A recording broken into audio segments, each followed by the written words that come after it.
Good morning, everybody. New South Wales recorded 14 cases overnight from nearly 20,000 tests, and 20,000 is a very good number for the weekend. So I really thank everybody for coming forward and getting tested. And on the Saturday, we had over 30,000 people who came forward.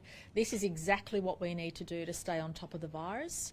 In particular, can we ask anybody with the mildest symptoms in those parts of the community where there are known clusters to come forward for testing? Our contact tracers have done an unbelievable job in making all the connections between people who've been impacted by the virus directly, but of course there are still some unknown cases which are always a concern for us. Can I please remind everybody who manages an organisation or manages a non-government school or any other entity that large gatherings or mixing between organisations or routine schools is something which is not allowable under the COVID rules, and Dr. Chant will be talking to various organisations in the next few days to make sure that all organisations are aware of what is a COVID-safe way of moving forward.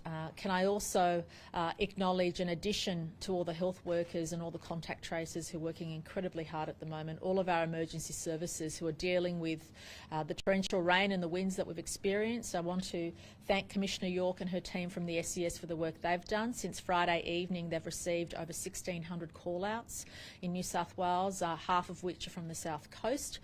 Fortunately, only one family has had to be found emergency accommodation. Everybody else who's asked to be evacuated has either managed to find accommodation on their own, or else we're pleased to say that other communities which were on alert have now had that risk abated. We do know that those storm conditions will continue. We ask people to please be extra safe, especially when they're in and around rising floodwaters, and Commissioner York will provide a more detailed briefing. But I do want to stress, in relation to COVID, we are still in a state of very high alert. We are doing okay, we're holding the line, but we are at least halfway through a very critical phase, and it's really, really important for people to come forward and get tested, really important for people to be aware of where they've been and to assume that every time they leave the house that either themselves or the people they're coming in contact with have the virus. That is the only way we'll get through this, and we need to make sure people continue to do the right thing. But I'm grateful for the more than 50,000 people who came forward over the weekend to get tested. That is an amazing result for a weekend. And again, following Dr. Chant's advice and following what we've been saying, we ask people to curtail their activity. It's very difficult when people have attended a number of venues in one night for the contact tracers to do their work. We are in a state of high alert. We don't want to have to impose further restrictions on people's ability to be free, but we also do want people to be responsible and to listen to the health advice, because your actions can unintentionally cause enormous harm to so many others in the community. And I ask all of you to please consider your own actions and what you're doing, given the high state of alert that New South Wales is in. I'll now ask Dr. Chant to give a detailed update, and then Commissioner York to speak about the storm situation. I'll provide you a further update as well. So there were 14 new cases of COVID were diagnosed in the 24 hours to 8 p.m. last night, bringing the total number of cases in New South Wales to 3,686. There were 19,920 tests reported. Of the 14 new cases reported to 8 p.m. last night, one was in a returned traveller from overseas, one was from an interstate acquired from Victoria, and one was locally acquired with no links to other cases at this point, and 11 were locally acquired and linked to known cases. 5 of the cases reported to 8 p.m. last night are linked with the Tangara School for Girls, and these cases include 4 students and a household contact of a previously confirmed case. In total, we've got 9 cases, including 6 students were now associated with the school, including 1 case previously reported. The original source of this cluster remains under investigation, and this morning we received 2 additional cases were identified linked to the school, a teacher and a student. The school's campus will be closed until Monday the 24th of August, and the junior campus will close until Tuesday the 11th of August. but will reopen on Wednesday the 12th of August for those students whose parents have challenges and need to send their children to school. So just to clarify, the secondary school campus will close until Monday the 24th of August. All students, staff and support staff of the secondary school are self-isolating for 14 days and being tested regardless of symptoms. And students of the primary school must monitor for symptoms and get tested if they develop, even when they are mild. We also have a student at Bonnie Riggs Heights Public School attended while they were infectious on Tuesday the 4th of August, Wednesday the 5th of August and Thursday the 6th of August, and the school is closed for a deep cleaning and contact tracing is underway. The Kids Early Learning Quakers Hill Long Daycare is closed today and contact tracing is underway, and a staff member worked while infectious on Monday the 3rd of August. This morning we've also had an additional student from Our Lady of Mercy College in Parramatta, and the school is closed for on-site learning on Monday, and cleaning and contact tracing is occurring due to a student that tested positive late last week. 3 cases reported today are linked to the funeral events in Bankstown and the surrounding suburbs, bringing the total number of cases linked to this cluster to 63. It's essential that people are familiar with the website where we list the venues or sites and provide the advice to members of the community. We do urge you to regularly review that information as well as keep alert for any additional media alerts sent out by New South Wales Health. There are currently 111 COVID cases being treated by New South Wales Health, and 8 COVID cases are in intensive care and 6 are ventilated. Can I echo the Premier's appreciation for the community coming forward? This is a critical time in our response, and it is essential that the community comes forward for testing, however mild. We want to ensure that there are high testing rates across the state, but those community members in the southwestern, western and northwest of Sydney need to be particularly vigilant, as we clearly have cases emerging in those communities where there are local acquisition and not as part of a cluster, and it's essential that we have people coming forward for testing. As the Premier indicated, this is a time where we would like to see less large gatherings. We would like to see less mixing in the community, so if all members of the community could reflect on their activities and ensure that they minimise as much as possible movements at this critical phase in our response. Thank you. So this weather event over this weekend has been extremely busy for the State Emergency Service. As the Premier said, we've had 1,600 calls since Friday for assistance to the community. Over 700 in the South Coast and over 550 overnight in the metropolitan area. Most of those calls have been in relation to trees, storm damage and roofs leaking and property damage. There have been, regretfully, 40 flood rescues that we've had to perform for people who have been caught in floodwaters. We are watching the South Coast still closely as the weather has moved up to the metropolitan area and will move out to the sea over the next coming 24 to 48 hours. The Shoalhaven River is one of the areas at risk that has, we think, reached its peak, but we will be watching that throughout the day. We have issued 3 evacuation orders. One was for the Moruya CBD, which we are currently assessing, and that evacuation order will be lifted if it hasn't already been done, to allow that community to get back into that business area of Moruya.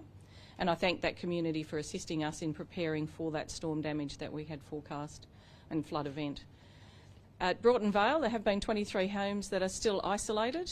They did suffer some damage in the floods 2 weeks ago where their bridge was unable to be accessed, and now the alternate route is not able to be accessed as well. The other area we're watching closely is the Shoalhaven River. If anyone has seen any footage of that, there's a fast-flowing river. It's reaching although minor, but there is a lot of refuge and tree material coming down in that river, so it's quite dangerous. And we'll be watching that again today at the high tide at midday. I take this opportunity, though, to remind the community that it is very important not to drive through flood-affected areas, not to drive through the roads. You may think you're a good driver, but When you're looking at the floodwaters, it's unknown how deep that is, and it is quite dangerous. And as I said, it has led to my SES volunteers having to do a number of flood rescues. We have also done a number of animal rescues, livestock, sheep, horses, and got them to higher ground. So I'd remind those property owners to keep an eye on the weather, to get your animals into higher ground and make sure that they're safe, because obviously the State Emergency Services will come out and respond to any of those calls for assistance. The weather has really increased in the wind, and I'd remind people also of not parking their vehicles under trees, that the trees, because of the wet weather, can become quite unstable, and we've had a number of trees blown over in the Sydney metropolitan area overnight, and State Emergency Service crews are responding to those. So for those residents out there, again, a timely reminder to tie down any loose items, don't park your vehicles under trees, and just make sure that your property is safe and you're not putting yourself at personal risk by going out in the weather and driving through those flood-affected areas. Thank you. Premier, the aged care inquiry this morning has begun, and there's been some blistering criticism from the council assisting of the New South Wales health policy to keep elderly inside aged homes, particularly Newmarch and Dorothy Henderson, saying that they should have been given the chance to go straight to hospital, to give them the chance to go into ICU. They weren't given that chance because of that policy. What do you say to that criticism? Well, I say, firstly, I'm not aware of what you're referring to this morning, but I say the following, that everything we did in New South Wales was based on health advice, and I remember at the time that was what was deemed appropriate by health experts. And Dr. Chan, I don't know if you'd like to add to that. Yeah. So at the time there was no, to my best knowledge, we've not precluded people going from hospital. Those decisions are made on a clinical decision. I'm aware that some patients would have had documented their end-of-life care plan. It is appropriate that the Commission looks at all aspects of the response, and it is important that we learn. We know that aged care facilities are very vulnerable should COVID get into those communities, and we need to take incredible preventative action to prevent COVID getting in and respond swiftly given the significant impact should COVID get into those facilities. So happy to learn any mistakes made or any issues that would come out of an inquiry. That's the purpose of inquiries. But there wasn't, to my awareness, a fixed policy that people could not get removed for care. It's based on an individual case assessment and what's in the interest of the person who is infected by COVID. Dr. Chan, just further on that question, they did hear that you didn't want to remove infected residents from Newmarch House to hospitals because you didn't want to set a precedent, even though it was strongly recommended by the Aged Care Commissioner. Did people die at Newmarch House as a result of that decision? My understanding is that there was a lot of support put into Newmarch House. There was an infectious disease specialist, there was geriatricians and other support. My understanding is that some patients did move out of Newmarch. I'd be happy to be corrected on that. Certainly I can talk to Dorothy Henderson Lodge, and there were a number of patients that were moved early on, and some patients had actually been admitted to hospital before the outbreak actually became evident, and they were diagnosed as a consequence of the first cases. I think I welcome any inquiry, and we need to keep an open mind and reflect on our policies and processes, but there has been a lot of work done in terms of incident action plans in relation to aged care. I think we are also learning more in relation to that, looking at Victoria. So at all points we need to learn the best response, but there will always be what's in the best interest of the patients. I think I've described to you at times that patients can become quite disorientated in hospitals. It's a great place to be, but it can also impact on individuals, particularly those with dementia. This is their home, and people also have the right to choose what their care path is. So notwithstanding those comments, we welcome the inquiry and will await the outcomes of those investigations. Dr. Chan, can you tell us what your team is concerned about at this juncture of what you guys are calling the critical point in our current wave? So what we're concerned about is twofold. We're concerned that there may have been introductions into New South Wales, most likely from Victoria, where it set off chains of transmission that we're yet to recognise. And as I said, the Bateman's Bay cluster highlights how unless we have high rates of testing, we can miss those clusters. What I'm also concerned about is that whilst we found the Crossroads cluster, you can see how many cases have originated and how many chains of transmission were established from that one event. What I'm concerned about is even with the best community on side, the best rates of testing, there may be cases that we didn't detect, and that may be a function of the fact that people had very mild symptoms and didn't come forward to testing or didn't even recognise that they were unwell. That person could have then knowingly affected someone else, and then we've lost a chain of transmission.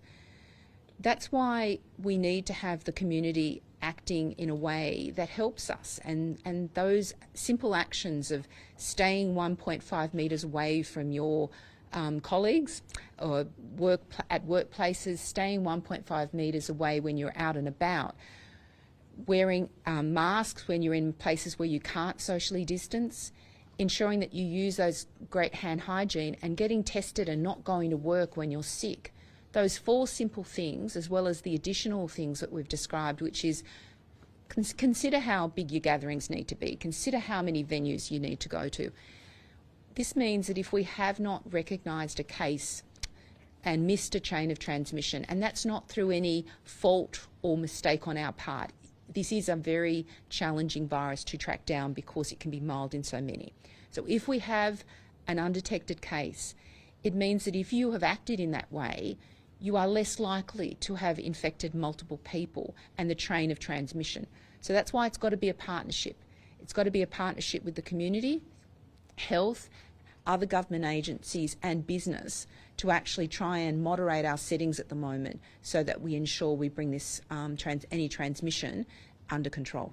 What about there's at least 16 cases in the last fortnight that didn't have any known links?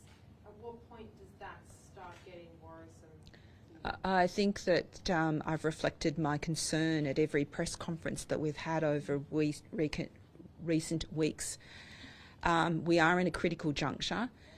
Some of those cases do turn out to be part of clusters, but it recognises that even with the most perfect detective work, with the community on side coming forward, there will always be the risk that there are undetected chains, and that is why everyone's got to behave as if someone near them has got COVID.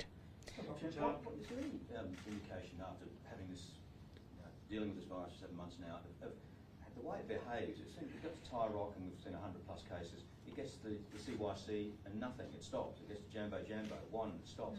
Why the difference in the way the virus behaves? So the virus, it isn't about the virus, it's often about the behaviours, the settings and how infectious people are at the time. But clearly some of and I think it's important for you to be aware that what we're often talking about is chains of transmission. So for instance, if there may be a smaller number of cases that are directly transmitted, but if those people unknowingly have COVID, then they're most likely to transmit it to their households. And before we get to them, they may have already infected their household. So it is a time game. The sooner we can detect cases and get that awareness, they can isolate themselves. We can then ensure that their contacts are isolated. And if we can get to them quickly enough, we can prevent those chains of transmission. So some of the large numbers reflect that these chains go on. So you bring it home to your family and there might be another 3 or 4 people in your household infected. And if any of those household members have been out and about before they've realised they're infectious and we haven't got to them in time, then those chains of transmission go in the community. In terms of venue though, I mean that one person... So some of the... So rather than describe the... I'll talk about some of the settings. So clearly we have indicated that if you're someone who is, for your work, not able to socially distance 1.5 metres, then obviously you're at risk if your interactions in that pre-symptomatic period of infecting someone. A waiter or something. a waiter or someone who is serving service. So that's why we're also saying in hospitality, where you can't socially distance, it's wise for you to wear a mask, because if you can't socially distance, that gives you some additional protection for your clients or customers. So that's one of the factors. Also, there's probably factors about the behaviours of individuals, the duration of time they've spent at those venues. So clearly the longer you're exposed, the more likely you are to have an interaction that transmits the virus. It may be proximity to individuals, and it may be just even behaviour. So if you're using a loud voice, or you're bursting into song, or any of those behaviours, and I'm not saying anyone at Thai Rock did, these are just comments around the factors we know associated with it. That can lead to the projection of droplets and potentially aerosols, and so that's why people close to them can be affected. So that's why some of the behaviours, it's a mixture of duration, behaviours, and the infectivity of the person who they're coming in contact with. With regards to the school, the Tangara school in Terrigal, does New South Wales Health believe that those infections were at the school, and is it worrying that we're now seeing more student-to-student transmissions, considering research early on that found that students weren't passing it on to each other? So I think that the research has evolved, and we've always said that the older the students are, they behave more like adults. And so we still know and believe that the younger students, such as primary school students, are not likely to be affecting them. But as you get older, your behaviour is more like, an 18-year-old at school is more like an adult in terms of their characteristics and risks of transmission. So that's been sort of known and factored into our response. And I think it, again, highlights the fact that we do need to get those messages out. It's still important we have those settings right in schools to keep students. But also we know that people interact outside school, and there's often a lot of extracurricular activities or group settings. And so at the moment we're working through all of those settings to look at how the chains of transmission occurred and also how it got introduced into Tangara, and that's another line of investigation. It could be outside of the school, not necessarily in Well, obviously, yes, that's right. So, or it could be at group, various functions or small group learning situations. It's probably inappropriate to speculate, but at the moment, we look at the way in which clearly it's across different year groups, so it's not necessarily within the classroom it got spread. But those are the matters. And just to reassure the community, at each of these cases where we have students at schools, we actually partner with the National Centre for Immunisation Research, and we actually learn and study these cases, and we look for how transmission has occurred in these settings, and if there is anything that we need to do to actually change or mitigate our policies, we do so. Are you at the point with Tangara that, given it's a fair distance from Thai Rock, Wetherill Park, but also Potts Point, that you rule out those two clusters as being linked, or are we still quite early? No, so we use the genomics. As I said, this is around the fact that there may well, we'll use genomics to complement it as well as this detective work. There is a particular line of inquiry that we're still pursuing because in terms of how it got into the Tangara school.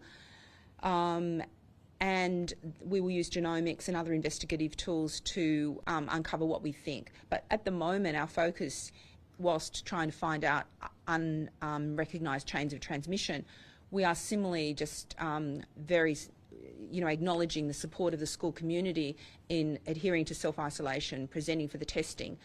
That early testing will help us establish chains of transmission and anyone else who is at risk. So I just want to extend my appreciation to the school community for their response to date. Is it a little bit harder when you're interviewing kids, for instance, you contact tracers, and they may not have a great recollection of their movements over the past week or so? I think we're dealing with secondary school students who are probably pretty good at giving a good history of where they've been.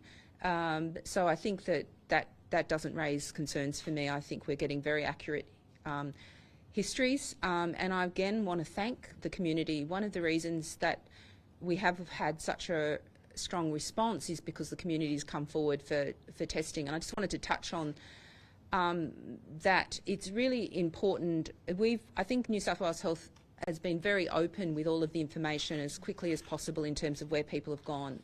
And I know that sometimes we get inquiries to say, can you confirm it's X or Y or that.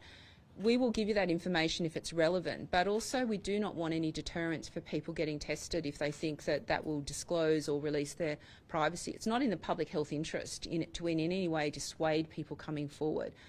So just in terms of just addressing that issue of why we don't, confirm relationships or confirm some information. Can you tell us, though, is there a link between the Hornsby Hospital worker and the Tangara bed? At this moment, I think we're not commenting on that component of it.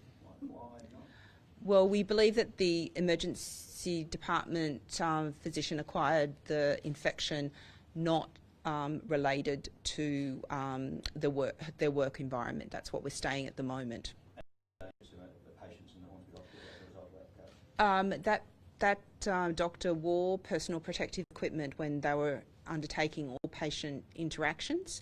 Currently, there's been patients identified that the doctor cared for, and those have been contacted. And there's further expert review to see if any other patients may have been at all come across that doctor in being seen at the hospital. So a thorough investigation's underway.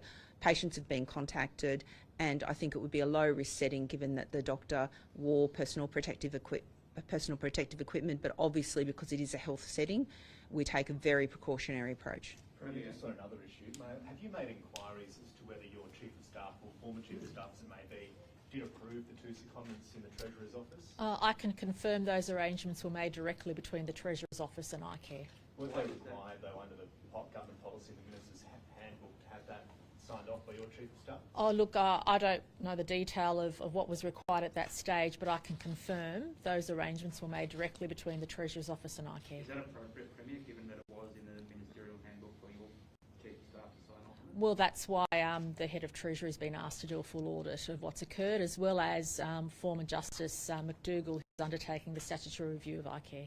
Premier, do you have confidence in the Treasurer and how he runs his office?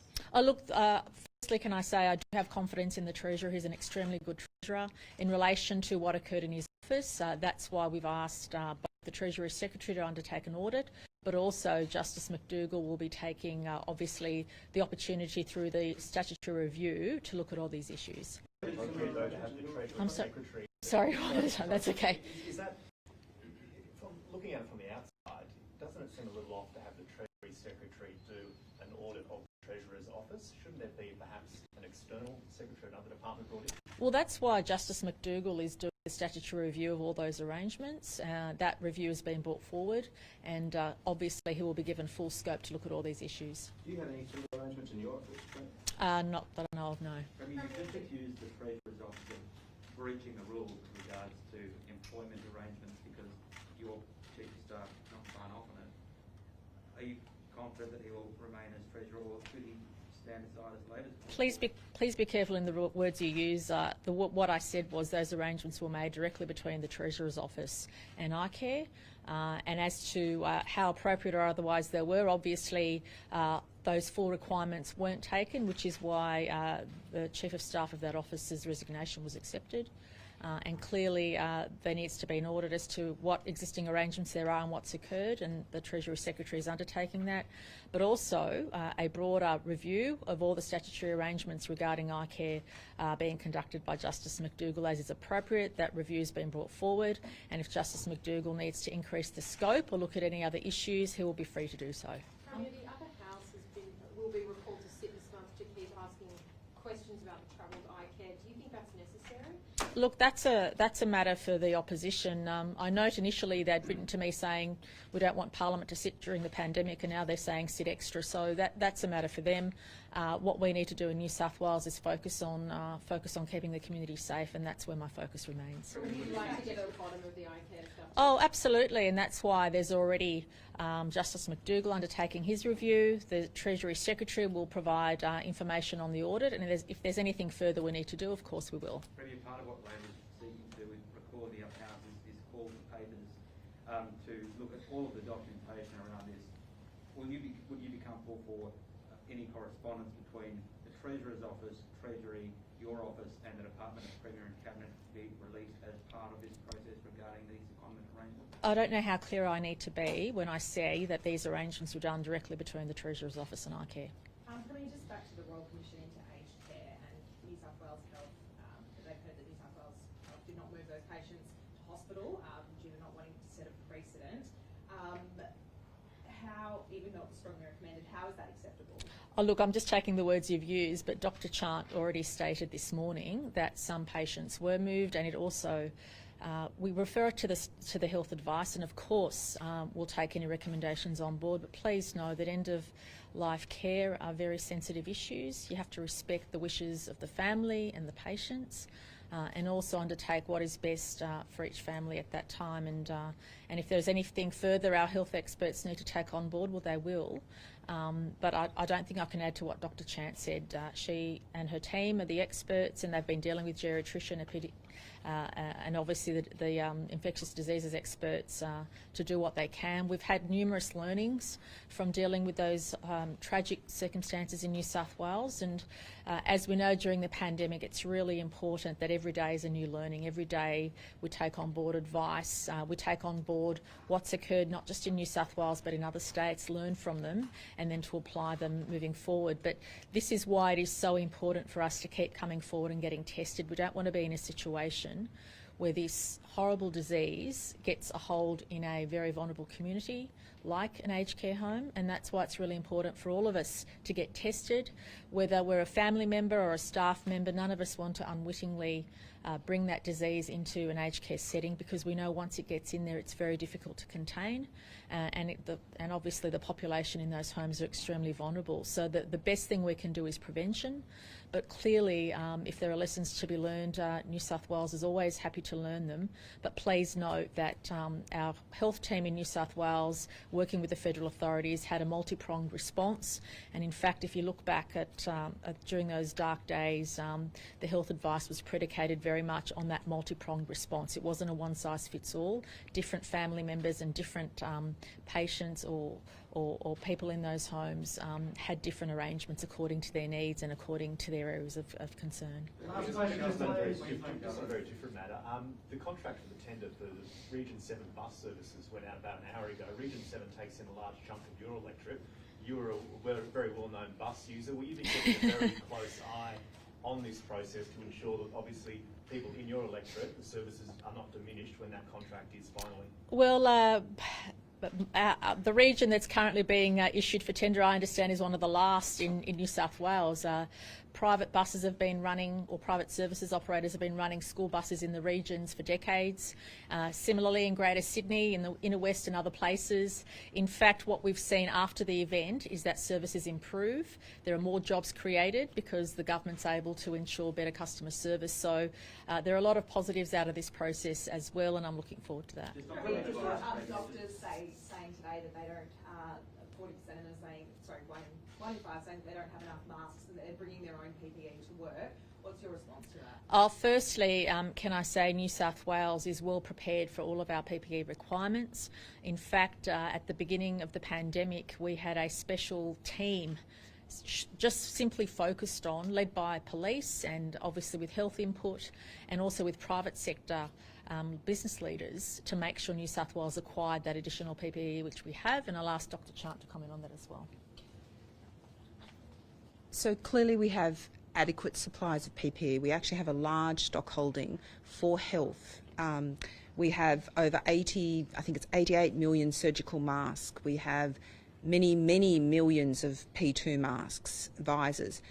What's important is that what we've identified is the fact that we need to also have escalation processes in place if the cupboard's empty and hasn't got refilled, and so sometimes it falls down to experiences on the ground at particular times in particular places.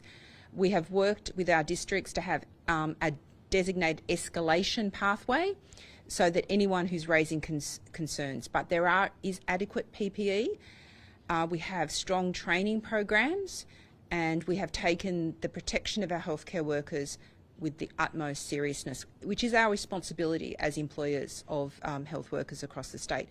So I think it's actually really important that we get that message out to healthcare workers that we do have adequate PPE supplies. They are on the front line, and they shouldn't have unnecessary anxiety at this time as we're seeing cases grow. And they should, as my message would be, to escalate any concerns locally through their local channels.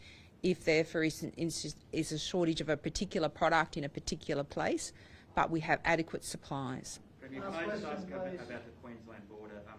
Premier, the Queensland government has this morning flagged that the border zone around the Tweed area could be further restricted so that residents cannot travel from New South Wales into Queensland. How much of an economic impact will that have on the New South Wales side of the border there? And does that make any sense considering that all of our cases are essentially in Sydney? Look, the economic consequences will be far worse for Queensland than for New South Wales, but I do worry about the social wellbeing of those border communities, which is why we went to a lot of effort, and I want to thank our health experts and the police in particular, who've literally still got 500 to 600 people on the ground, making sure the border communities have everything they need on the Victoria and New South Wales border. Having said that, no matter how tough you are at the borders, no border is impenetrable, and even Queensland has seen cases emerge. Even though they're being so-called extremely tough on the border, it doesn't prevent, unfortunately, people with the wrong motives getting through. Having said that, I think it's important for all state governments to continue talking to each other to make that impact on our border communities as little as possible, if I could say that. But there's no doubt the economic consequences will be far worse for Queensland than for New South Wales. But I do worry about the social wellbeing of communities who, until this point, had really lived and worked as one. On the issue of cleaning, industrial cleaning for COVID-affected businesses and properties, etc. Two quick questions. Restaurants and pubs and bars are saying it's expensive. Is there room for thought here for government assistance on this program? But also, it's an unregulated space. Are we, confident that the cleaners that are working are doing the right thing? Yeah. First of all, to the comments Dr. Chant made about PPE, it really causes all of us to know that people on the front line, whether you're a cleaner or whether a health person, you are under threat when you're dealing with the virus. And I want to express my deepest gratitude to those who are on the front line. In relation to deep cleaning, they're all done under standards met by health, and we're confident those standards are being met. But we also say to businesses, the alternative of not doing the right thing, of not making sure that you prevent the virus from spreading in your venue to the extent you can, because we know that the virus spreads according to sometimes the practices in a venue and sometimes because of what patrons are doing, and sometimes both. The best way to deal with those issues is to prevent the virus from spreading in your venue. You have to, in order to do that, you should be downloading the registration form from Service New South Wales and registering as a formal COVID-safe location. That will give both patrons and your staff the confidence that you're doing the right thing. And then obviously, if you've got to get into the deep cleaning, I do feel for those businesses who, through no fault of their own, have had cases exposed, but there are also still businesses out there not doing enough. And that is something the government will continue to turn our attention to. We need all businesses doing their best because the alternative is not to be in business, and we don't want to see anybody go through that. But that's what's happening, unfortunately, in Victoria, and we're working very hard to make sure New South Wales doesn't go down that path. Because the sophisticated signing of many people, all venues now, are you looking at restricting how many venues someone can go to on one night? There was the pub crawl guy last Well, look, we always take advice from our experts, and we also deeply appreciate that when we do ask people to take on advice, or we do ask people to alter their behaviour, in the main, people are doing that. But there are always exceptions, and that's why we do need to turn our attention to how we can best make sure people are complying with what we've asked them to do, whether you're an individual, a business, a community organisation. All of us are in this together, and all of us have to respond in a good way. I'm really heartened by the vast majority of our citizens doing the right thing, but as we know, it only takes a couple not to in order to have this thing take off, and we don't want to be in that situation. Thanks, everyone.